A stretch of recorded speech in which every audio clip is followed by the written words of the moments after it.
Senin sore, tim SAR gabungan menemukan 2 korban musibah longsor Gunung Kuda, Kabupaten Cirebon. Kondisi jenazah yang mulai rusak menyulitkan proses identifikasi.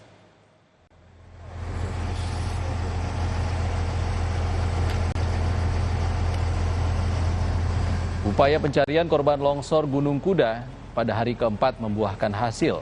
Hingga Senin sore, total 2 jenazah ditemukan. Salah satu jasad ditemukan pada Senin siang di area tengah dekat ekskavator yang tertimbun material longsor. Jasad ini diduga merupakan pekerja yang berstatus sebagai kernet yang sebelumnya berada dekat dengan alat berat. Kondisi jasad yang mulai rusak menyulitkan proses identifikasi. Jasad langsung diserahkan ke tim DVI Polda Jawa Barat yang berada di RSUD Arjawinangun. Sejauh ini, total ada 21 pekerja yang dinyatakan tewas dan 4 orang belum ditemukan.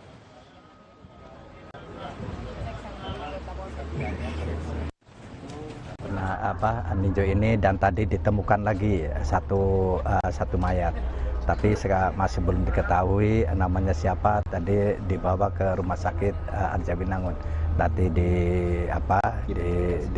identitasnya perempuan atau laki-laki namanya siapa. Di total sudah ada 20 orang ya Pak? 20 orang yang tadi baru saja ditemukan 1 orang dan langsung dibawa ke rumah sakit. Tersisa berapa lagi Pak? 5 lagi. Gubernur Jawa Barat Deddy Mulyadi dan jajaran Polresta Cirebon menggelar pertemuan dengan keluarga korban longsor tambang Gunung Kuda. Pertemuan berlangsung di Gedung Karesidenan di Kota Cirebon. Deddy menyampaikan santunan yang diberikan 2 lembaga kepada keluarga korban, yakni dari Basnas Provinsi Jawa Barat dan Bank Jabar. Deddy juga menjamin biaya hidup dan pendidikan anak korban tewas.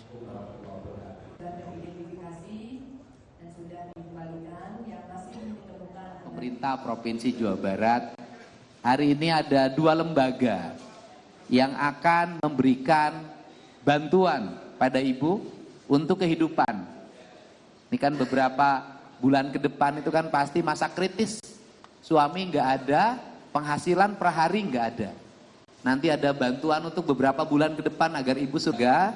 Yang satu dari Basnas Provinsi Jawa Barat, yang satu dari Bank Jabar Peduli. Untuk anak-anak yang di bawah umur, baik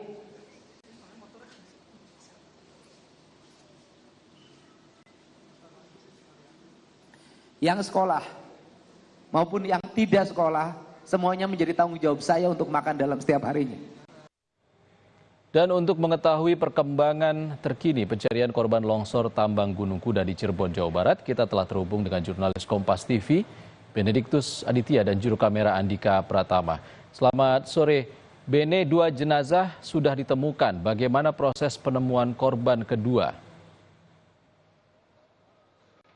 Ya, Ihsan, bisa saya kabarkan untuk sampai pada saat siang ini memang sudah ada 2 jenazah yang telah dievakuasi oleh tim gabungan dari TNI, Polri dan juga tim SAR. Nah, saat ini saya akan mencoba memperlihatkan kepada Anda, Ihsan, di titik mana sebenarnya jenazah kedua ini ditemukan.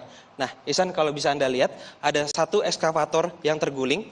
Memang tadinya ekskavator ini berada di atas. Namun tadi pada saat evakuasi ini diamankan dari pihak tim gabungan begitu untuk mengevakuasi korban yang berada di tumpukan reruntuhan tepat di bawah ekskavator tersebut. Nah, posisinya memang ada di sebelah barat atau di titik barat longsoran yang terjadi. Nah, kalau memang bisa kita lihat, Ihsan, sudah ada 2 ekskavator yang sedang bekerja menggali longsoran yang dimana prediksinya masih ada sekitar 4 korban lagi yang masih tertimbun dan 1 bulldozer yang dikerahkan untuk membersihkan jalur supaya ini tim evakuasi bisa lancar dalam mengevakuasi korban tersebut. Nah, Ihsan, memang kalau dari kendala pada hari ini nampaknya di hari keempat ini pihak dari tim gabungan terutama tim identifikasi dari DVI Polda Jawa Barat ini cukup kesulitan untuk mengidentifikasi 2 korban yang ditemukan pada hari ini. Biasanya di hari kemarin atau di hari sebelumnya tim DVI langsung bisa mengidentifikasi korban yang telah ditemukan. Namun pada hari ini jenazah harus dibawa ke RSUD Arjawinangun untuk dilakukan proses identifikasi lanjutan. Nah, tadi memang untuk jenazah pertama sendiri sudah ditemukan pada pukul 11 siang, kemudian tim melakukan istirahat pada pukul 12 hingga pukul 1.30, dilanjutkan tadi penemuan korban jenazah kedua pada pukul 14.30 waktu Indonesia Barat. Dan harapannya memang sisa 4 korban lagi bisa ditemukan segera oleh tim gabungan. Begitu, Ihsan. Masih ada 4 korban yang harus dievakuasi. Apakah fokus ke depannya tetap pada titik 2 korban sebelumnya ditemukan atau ada titik lain? Ya, Ihsan, memang kalau kita ketahui, kalau tadi pagi ini sudah diturunkan 3 anjing pelacak untuk membaca di mana sebenarnya titik-titik yang potensial terdapat korban begitu ya.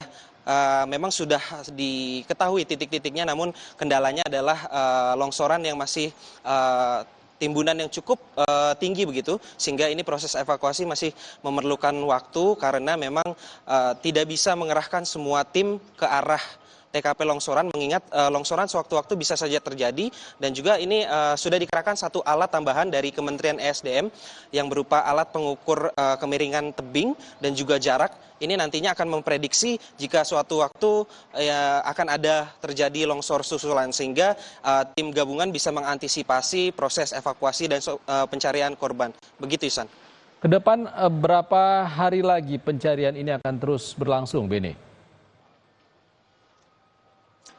Ya, kalau dari informasi memang ditetapkan 7 hari masa tanggap darurat, dan hari ini memasuki hari keempat, berarti ini kalau bisa kami informasikan masih ada 3 hari sebelum nantinya masa tanggap darurat usai. Tapi kalau dari informasi yang kami terima, masa tanggap darurat sendiri sewaktu-waktu bisa saja diperpanjang begitu, Iksan. Sehingga ataupun nantinya jika korban ini sudah ditemukan semua, masa tanggap darurat itu artinya akan usai, begitu, Iksan.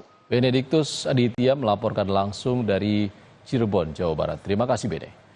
Usai jeda di Indonesia Update, saudara, mobil mewah menabrak ambulans di Pelalawan Riau. Sopir ambulans dan pasien tewas. Selengkapnya usai jeda.